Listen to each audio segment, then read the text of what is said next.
रूस के साहिल के नज़दीक 8.8 शिद्दत के ज़लज़ले के बाद मुतादिद ममालिक में सुनामी वार्निंग और इनखला के अहकामात जारी कर दिए गए, जबकि जापान का न्यूक्लियर प्लांट खाली करवा लिया गया। रूस में आने वाला ये ज़लज़ला रिकॉर्ड शुदा तारीख का छठा सबसे बड़ा शदीद ज़लज़ला है।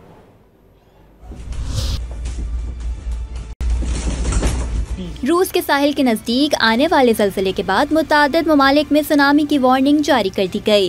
रूस में आने वाले ज़लज़ले के बाद मुतादिद ममालिक बशमूल अमरीका, जापान, चीन, ताइवान, मैक्सिको में सुनामी वार्निंग जारी कर दी गई। टोक्यो से लेकर हवाई तक और कैलिफोर्निया से लेकर न्यूजीलैंड तक लाखों अफराद सुनामी के खदशे के बायस हाई अलर्ट पर हैं। रूसी हुकाम के मुताबिक अब तक किसी जानी नुकसान की इतला नहीं मिली, लेकिन एहतियाती तदबीर के तौर पर साहिली आबादी को महफूज मकामात पर मुंतकिल किया जा रहा है। अमरीकी सुनामी वार्निंग सेंटर के मुताबिक तकरीबन 10 फीट ऊंची सुनामी की लहरों से एक्वाडोर से टकरा सकती है। अमरीकी रियासत हवाई में बंदरगाहों और साहिल समंदर पर वाक़ अमलाक को शदीद नुकसान पहुँचा सकता है। वार्निंग के बाद अमरीकी रियासत हवाई में भी हुकाम ने लोगों को फौरी तौर पर इनखला का हुक्म दे दिया।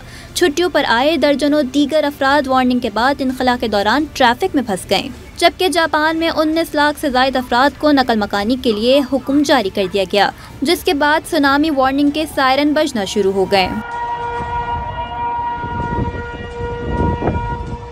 हुकाम ने मशरिकी साहिल के नज़दीक रहने वालों को ऊंचे मकामात की तरफ जाने की ताकीद कर दी, जिसके बायस लोग छतों पर चढ़ गए।